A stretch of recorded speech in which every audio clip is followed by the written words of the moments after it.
What a shit workout. We work on stuff that they're just not doing there. Maintaining peak power, maintaining max strength. I think there's better risk to benefit ratios that you can get, especially if you've never done it. And if you don't plug in the psychology and the science of it, you're not going to be a great coach. Just start going, yeah, this ain't working. We gotta chop this down, take this out. If you can't take the X's and O's and get them implemented into the real world, the bridge is missing. And that bridge is literally your career in fitness because you're not going to do well without it.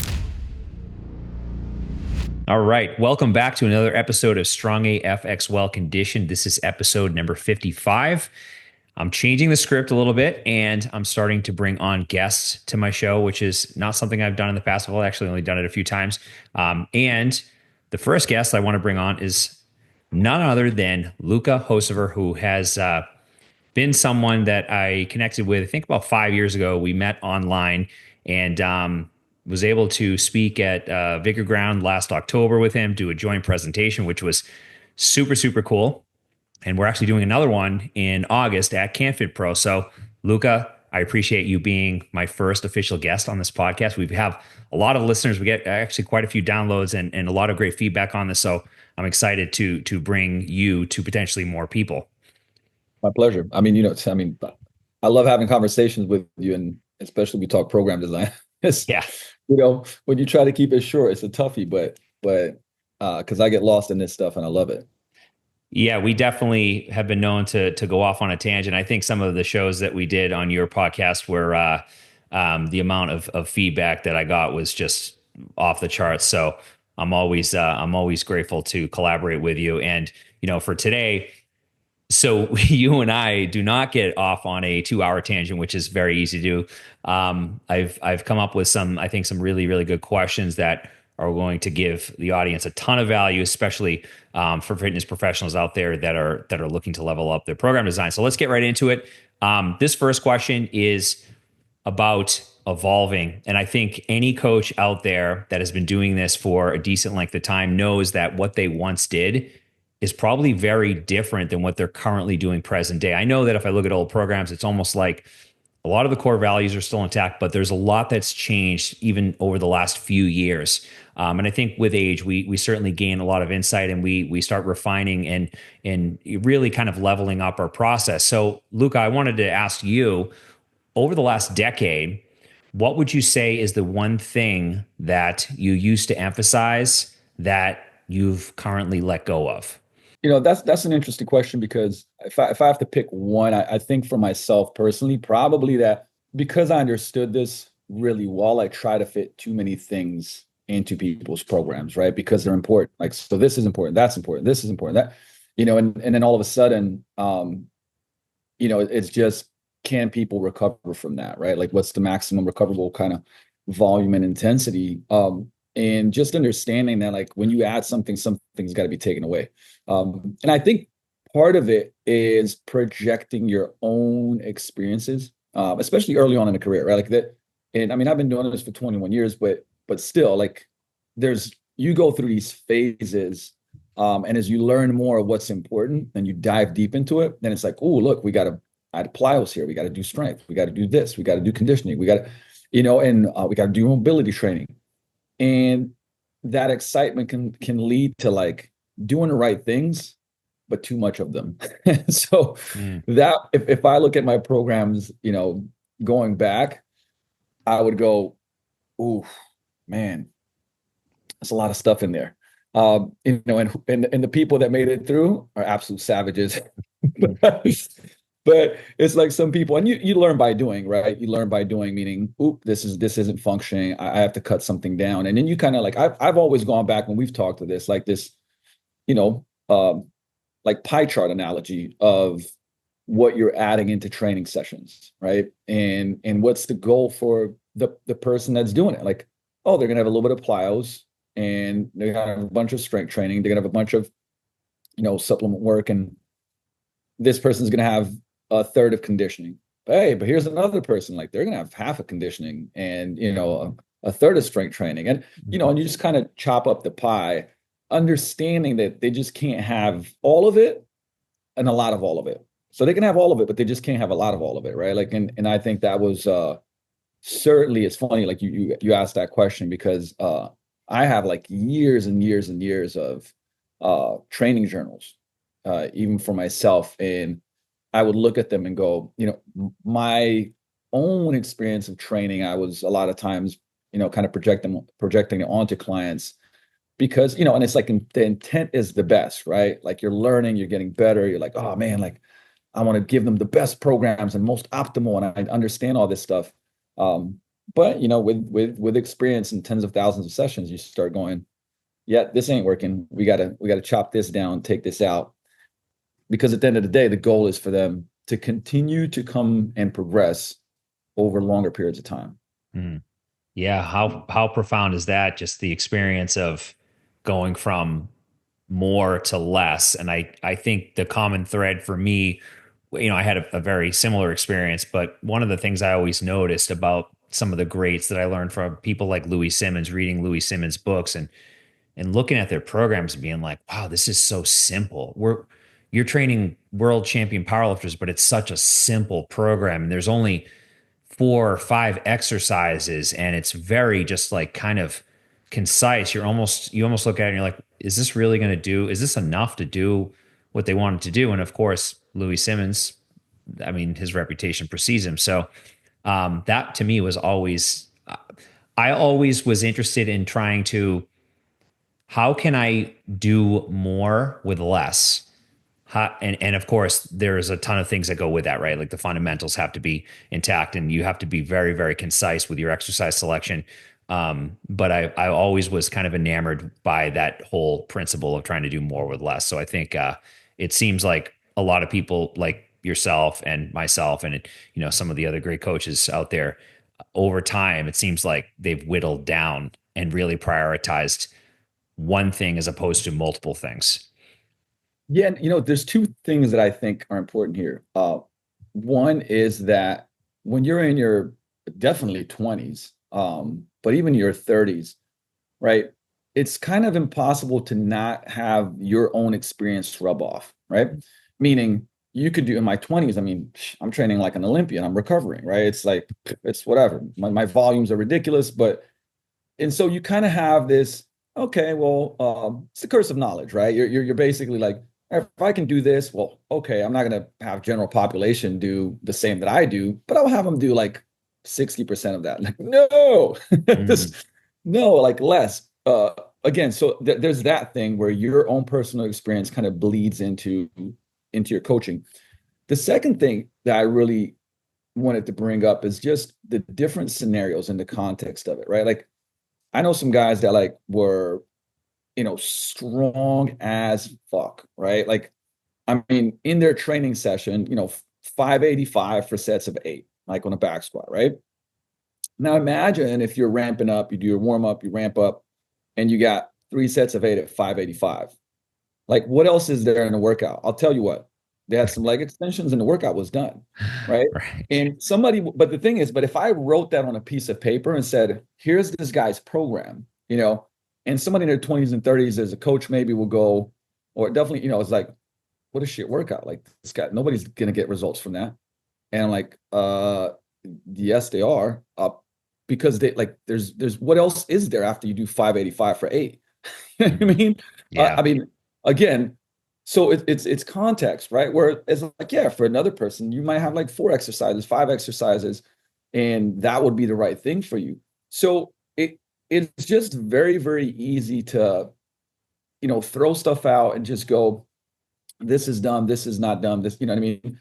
Now, in general, like, yeah, I could look at a program today, if I see a program that has like 12, 14 exercises, I'm like, whoa, hold up, man. I mean, first of all, how Mhm. long is it going to take? If they're doing 2 to 3 sets, you're climbing at 40 sets. So, I mean, either the intensity is going to be absolute shit, you're going to be completely destroyed. You're either super young, you're on some juice. I don't know. Like there's right, but again, context matters so much, and just understand that like you could have like a training session, you'll see 2 exercises or 3, and that's a great session for that person. It's going to be just the right amount for them to continue to progress. Mm. Yeah, it's so true. I mean, it is so context dependent, and the individual obviously will dictate. If you're doing 585 for 3 sets of 8, that's pretty substantial. I mean, for anyone, and I think that asking yourself the question, how much effort are you putting in across 10, 12 exercise, 14 exercise? I mean, that's just crazy to me. So time efficiency, the intensity, obviously your intent on each one of those exercises is going to be dictated by the quantity of what's in the program. So if you have too many, and I always lean on my own experience, just like you. I think that the practical piece is just, you can't learn that in any textbook. There's no certification that's going to teach you that. You can't go to school to learn about practical. And when I get in the session, for the same as you, 20 plus years, I know that 3, 4 exercises, I for me, pushing is not a problem. So, and I know the same for you. And I think that a lot of people that are very type A, are in the position where they do know how to push. So the question, I think, is, do you know how to push? And if you don't know how to push, then you need to learn how to push. And so Yeah. you don't need more exercise. You need to put more into what's there. And that is a learning lesson in and of itself. So, with that said, I know you work with a really, and even when I see your social media, I see you working with like such a diverse group of people. You're working with athletes. You're working with professional athletes, people that are just trying to look good, feel good. I mean, it seems like you've got a really, really wide array of clients that you're training both online and in person. What would you say is the biggest difference between working with people that are competitive athletes versus people that are just general pop and want to look good, feel good? I mean, recovery is going to be right up there, um, because, and I'll actually give like pure examples. Actually, I'll give, you know what? I'll give like 3 to 4 examples, because the picture will be painted better than anything, right? Like, um, so I've got, for example, one NFL offensive lineman, like starting player, one of the best players on the team. They're going through OTAs right now, but he still comes and trains with me. We've done like 4 months pre-OTAs. Had a knee surgery last year. Basically, get him back to like beyond the best shape, which the numbers are showing. But again, all that matters is what's on the field, right? Right. Now, he can get up, sleep in. He's going to be at the facility in the morning. They're doing plays. Then afterwards, he's going to train with me. Now, before that, that's all he had was the training session. So he can get his recovery in. He can map out his whole day around training, recovery, so he can perform on the field. So again, more time. We're doing more sessions. I mean, 5, 6 days a week, Mm-hmm. right? Split up. Like last off season, we had lower upper conjugate. Now we're doing full body. He's responding better to that, recovering better. 2 to 3 conditioning sessions specific to the sport, so on and so forth. I mean, obviously, if I gave that to somebody else, of the examples that I'll give, game over. I got Mm-hmm. a very high level high school junior that is literally top 2 in the nation. Sorry, in the state. Getting offers from every D1 school you can imagine. But he has a ton, like games, on field practice, skill stuff, all these different things. And same thing, we're doing 3 days a week. Volume's lower, Mm-hmm. right? Uh, I would say even more focus on fundamentals. But again, scenario, guess what? A lot of it revolves around football. There's school, there's life in high school, which obviously there's stressors there. And then 2 different people in the gym pop space. Okay. We got one person that high level executive, right? So just stress from work, making decisions, all these different things, loves to play golf, plays quite a bit of golf. He's a 2 time a week full body training session. Actually gets pretty A-type personality, gets after it. But, maximum recoverable volume, like if we did a third session, we'd either have to cut down the sessions that we do, or the third session would like pump work, weak link training, very low CNS stuff, Mm-hmm. right? Which sometimes, like when he has periods of time we can do it, he'll do it. Okay. And then we got another person that's, let's call it beginnerish phase, once a transformation, 3 days a week, 45-minute strength sessions, right? On other days, a lot of walking for right now, very basic aerobic capacity work, and focusing on nutrition. And the thing is, because they're a beginner, they're getting good results, but also they can't recover from a lot because they don't have a great aerobic base. They just don't have a good GPP, right? Mm-hmm. So you look at those 4, and you're looking at like, what's the biggest thing? I mean, essentially how I'm adjusting volumes, intensities, and frequencies, right? And also the factor in there is I do have to pay attention to what people like. Like, my guy that likes is an executive and likes to play golf. Like, I will put stuff in there. I'm constantly like, this will make you hit further. This will work on your mobility of thoracic mobility, your hip mobility. Mm-hmm. And again, strength stuff, power stuff, because that's going to transfer well. Like the gym pop transformation person, hey, what are some exercises that you like? Before I write a new program, by the way. Oh, I like this. I like this. I like this. Okay, cool. They're all in there, right? They're all in there. And they're also mixed in with stuff that I'm like, this is what you need. You know what I mean? Mm-hmm. Right. With my high level NFL guy, I mean, same thing. Like there's stuff that like this is gonna bug you. We take that out. But at the end of the day, for him, like it's contract season coming up. It's like, hey, I'm gonna do whatever it takes to like be able to get, paid and be healthy and perform at the highest level. Right. And by the way, for the high school kid, you got to find a mix, which today is like sometimes they'll be like, hey, I don't like doing that. And here's the thing. I can kind of work on getting him to buy in, but I might change shit up just because I want him to work on speed, but we'll do a different drill, right? And eventually with time, I'm going to get him to buy into the thing that I want him to do.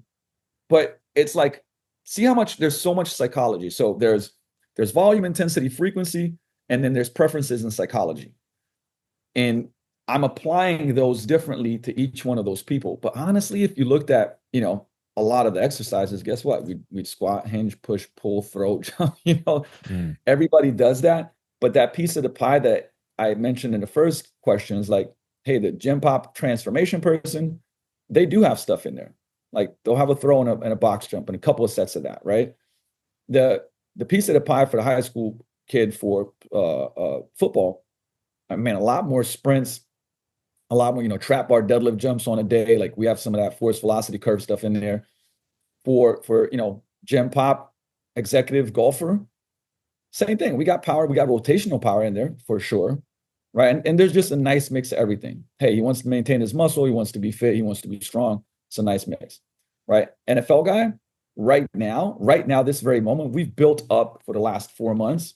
We work on stuff that they're just not doing there. So maintaining peak power, maintaining max strength with really low volume, by the way, because he's got all this other stuff going on, right?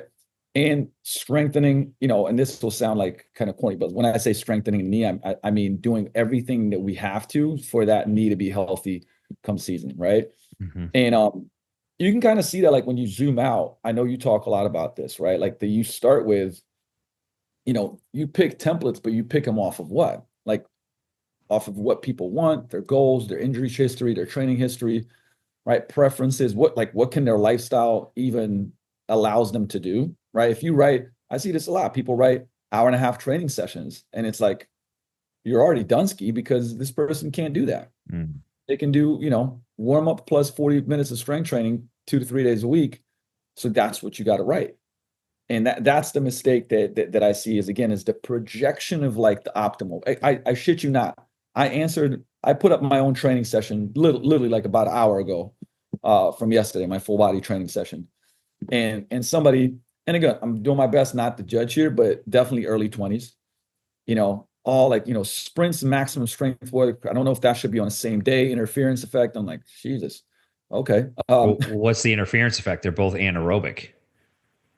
I mean, exactly. So It's not that like you did a 5K time trial and then you did sprinting. You're doing it's all anaerobic work.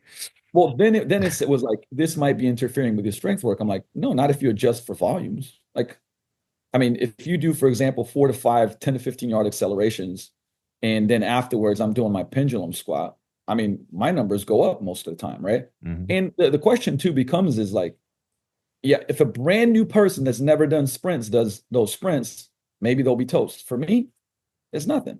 Right? I actually feel better. My nervous system's ramped up. And Well, you get post activation potentiation from exactly. sprinting, but as far as substrate utilization, I mean, you're working anaerobic. You're working anaerobic. The pathway is anaerobic. The enzymes are anaerobic. It's not, interference is dissimilar modes of training. So Yes. aerobic and anaerobic. And a lot of studies were conducted, concurrent studies were conducted with either strength or endurance work being performed in the same session before or after. So again, if you go for a 5K run and then you do max effort box squat, You I know, don't, problem. you don't need a master's degree to know that there is going to be there's going to be interference there. However, if you do a max effort or a dynamic effort squat session, and then you do air bike ATP PC power work on the air bike, then you are essentially working the same pathways. There's really no interference. And again, how you're using it, if you use the sprint work correctly, you can use that for speed work, and then you could do some bilateral work. And I don't. It just sounds like that person's probably doesn't understand the mechanisms that take place there, Correct. which is it's not like it's straightforward either. No, and the thing is, and like I always try to answer in a way that's like hopefully educates people, right? Interesting. Yeah. Yeah, that comes first, Yeah. interesting. But it's also like the idea, just the high low, or if you want to call it development stimulus recovery days, like Joel talks about, right? Like when you have people to go like, well, I'm going to do heavy lifting here and I'm going to do my sprints here. I'm like, well, now you just got high CNS stuff every day. How are you going to recover from that? Yeah, and And and sprinting is an obviously I see people talk about sprinting. I see people sprinting is there's a lot of I think a lot of people that want to know how to integrate it, because for how long have we been told that sprinting is the way? I actually just saw a post from a woman on Instagram that was talking about how zone 2 doesn't change your body the way sprint work does. And really, they're not the same thing. We're talking apples to oranges here. So they're different pathways, different enzymes are activated, and you're utilizing obviously different substrates. And of course, we're talking about, again, it couldn't be any more different. We're talking about running a 5K versus doing a max squat or a sprint on the air bike. Like, they're two very different things. So, just considering the physiology of it, they're very different, and they with that they come with different adaptations. So that does different things to our physiology. It does different things to the heart. It does different things to, even if you get down to some of the more important things like capillary density and mitochondrial biogenesis, adding new mitochondria. There's just a lot of things that take place where you don't get that from sprinting like you would from zone 2 cardio. However, the question is like, do you need both? I mean, a mix of both might be a good option, but I think for me, sprinting is definitely a very case by case basis. I wouldn't just well, have, listen, your Gen Pop person that you just mentioned there. I wouldn't have her doing a max effort sprint session to start off training with me. That would be very absolutely not. negligent to do so. Most people, here's the thing, most people, Stu McMillan just talked about this on Huberman, right? Like most people can't sprint, Mm. meaning you're not there yet. You might not ever be like, but hey, skips might be a great thing for you, right? There's a bunch of other stuff that we can Or do. push a sled. Use some resistance where you're not going to be you can't hit the same levels of speed and velocity that you would hit if you were not using a sled. So obviously that is going to decrease the risk of a potential strain or skeletal muscle injury. Yeah, no, and here's the thing too. Like when people will say stuff like, "Should I be sprinting for fat loss?" And I'm like, "Well, I think there's better risk to benefit ratios that you can get, especially if you've never done it." Mm. I sprint because I want to be fast. I sprint because I want to continue to keep my abilities, as long as possible. But also, I've been doing explosive stuff nonstop since even I stopped playing pro ball, right? Mm. Kind of up and down for sure, but last 7 months I've been sprinting, twice a week and kind of ramping up to it. And, I just had a buddy of mine. He trains at the gym and he's like, "Hey man, I got to get back to sprinting." I'm like, "Well, let me write you a program to kind of get back to it over the course of 6 weeks, versus like just jumping right in." And for most people, that doesn't make sense. So to me, that idea, like, oh, look at the picture of a sprinter and he's jacked and lean. Look at the, like it's that I that's how still have that in sounds one of my weird. presentations. I think I used that Yep.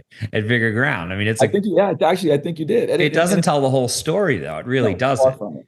Far from it. And again, it's like, well, this is, I'm going to do hill sprints for, 50 yards. And then, well, hey, maybe that's a good choice for your Mm. anaerobic conditioning. Maybe, I don't know.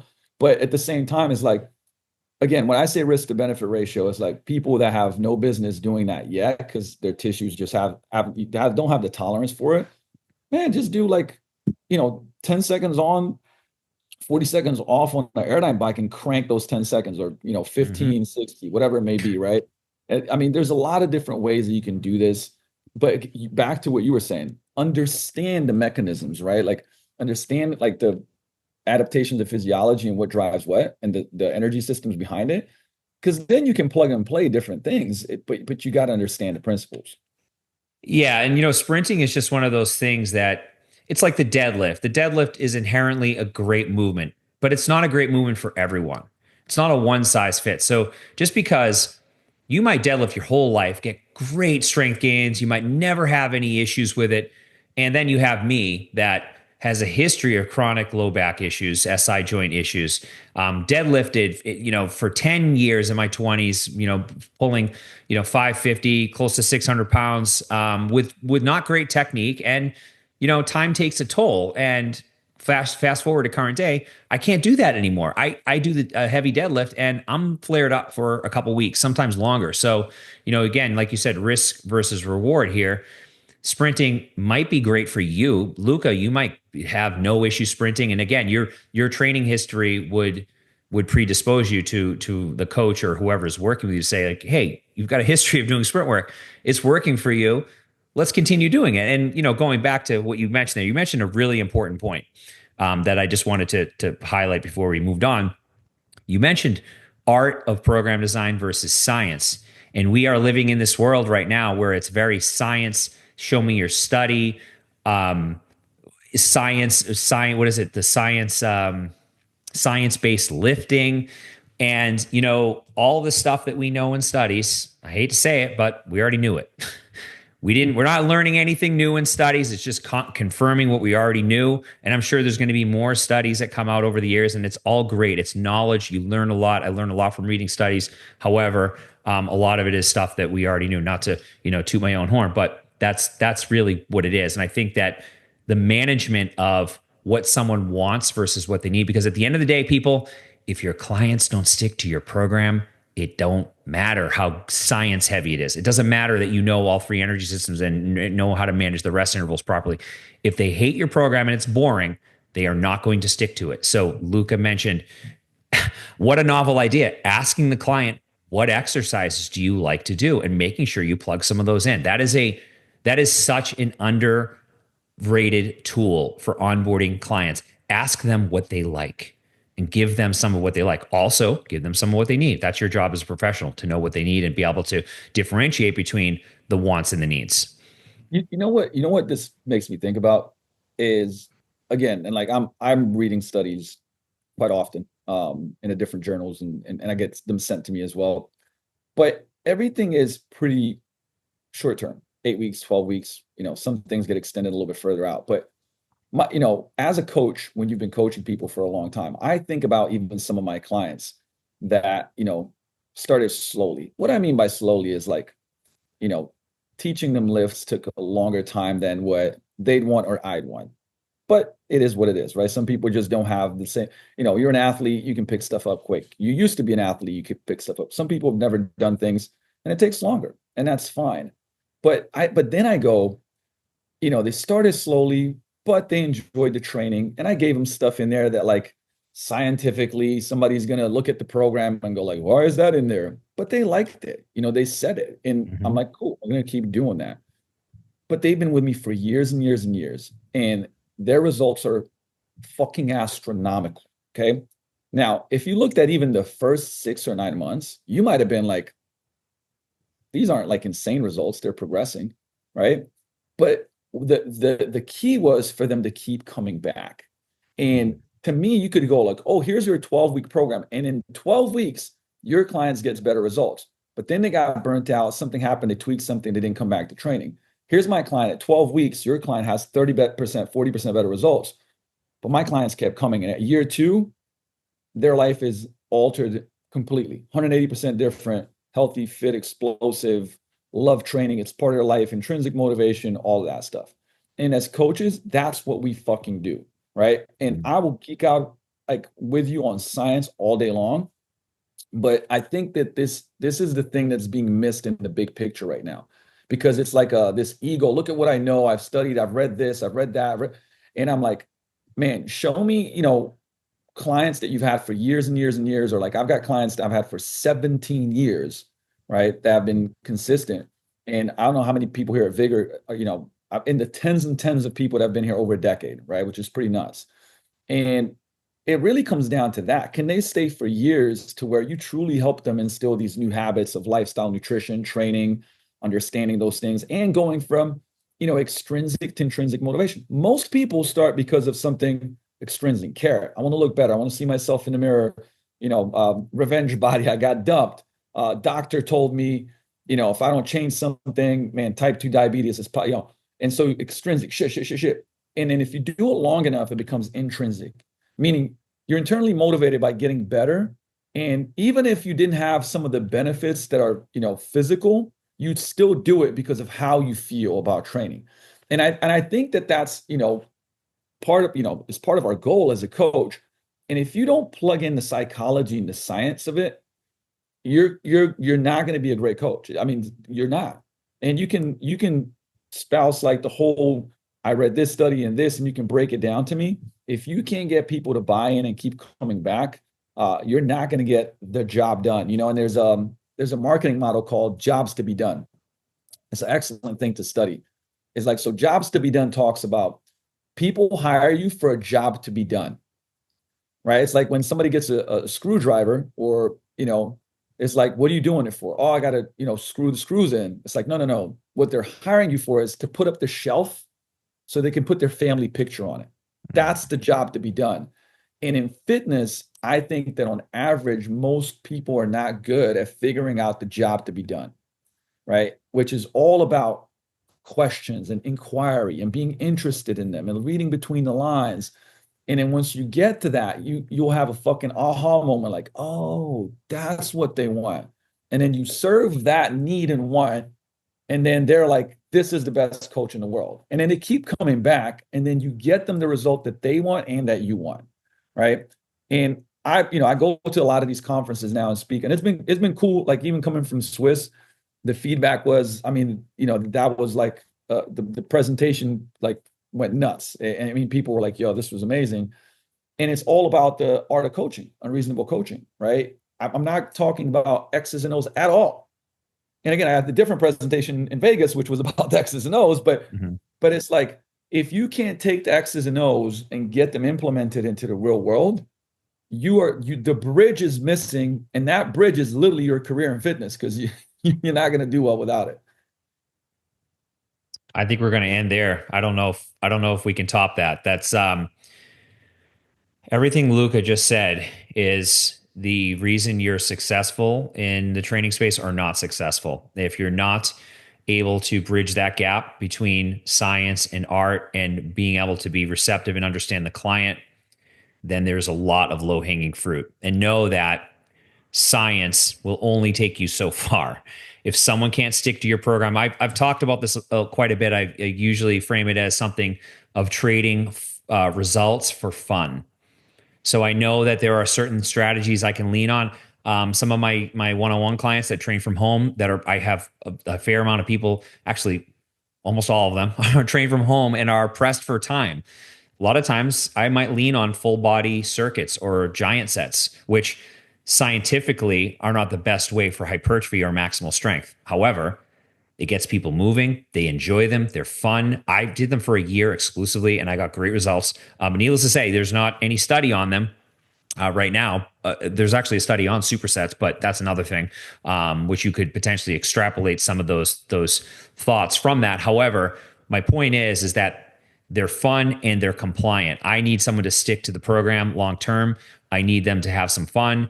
And sometimes just having fun is what people need. People are living in fight or flight. They're wired all the time. There's stress and everything is just not where we want it to be. So sometimes we need to dial things down and do the opposite of what we would normally do, which is, again, intensity, and we got to, make sure that we're training all the right patterns. Sometimes we just need to get people moving and have fun.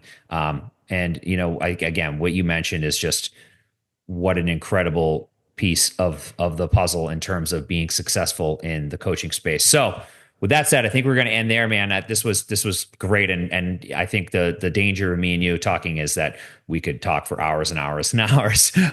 So where can people find you? I'm sure they probably already know, but just drop your socials on us so people know and they can find you and start following you. Yeah, three main places kind of that I think a little bit different. So obviously social media, Instagram is at Luka Hocevar, Lukahocevar. Shorter form content, pictures, videos, reels, all that stuff. YouTube is same thing, Luka Hocevar, longer form content from 4 minutes to an hour. I mean, Mhm. built for coaches and fitness enthusiasts. And if you have time to go through about 2,000 videos, it'll take you about 6 years watching one every day.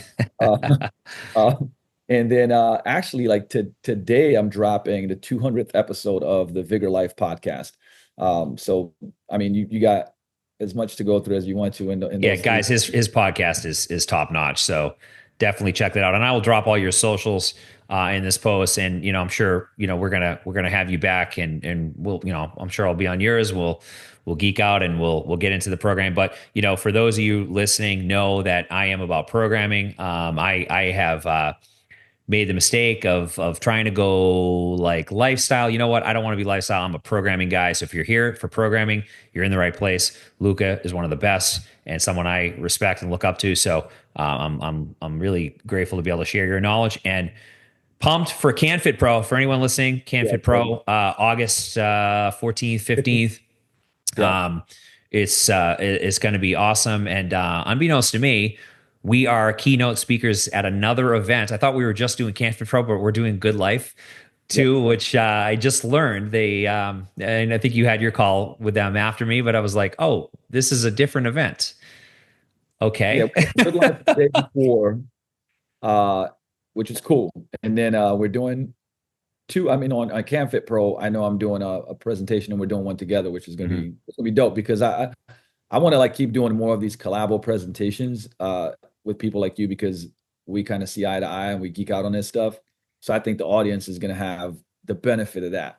Yeah, and Um, we it's like playing music. Like we vibe together because we did Vigor Ground and we didn't even rehearse that, and it flowed pretty well. I think as well as it could have even if we did rehearse it. So yeah, man, that's going to be awesome. And like I said, I'm going to drop all your socials in here. So until next time, guys, results are king. Make sure I'm going to drop a link in here to get on my mailing list. I've got something special coming. I'm not going to give any details, but I've got something really, really special coming that's going to be specifically for fitness professionals in the next 4 or 5 weeks. So I want you guys to get on my mailing list. Talk soon.